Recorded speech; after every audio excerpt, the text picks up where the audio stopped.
Hello mga lods, nandito kami sa Dalampasigan. Ayan,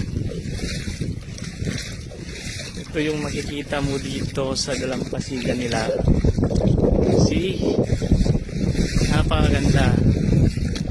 Yan, kita mo, oh, yung dalawang bata, sila yung sinakyan ko papunta dito. Sila yung mga bata na namimingwit kapag walang pasok. Tapos yung huli nila pang ulam. So kung medyo swerte, maraming huli, eh, tanghalian sa kahapunan yung mga ulam, yung mga isda na nahuli nila.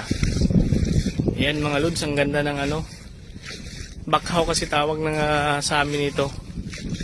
See, ang ganda. Ayan.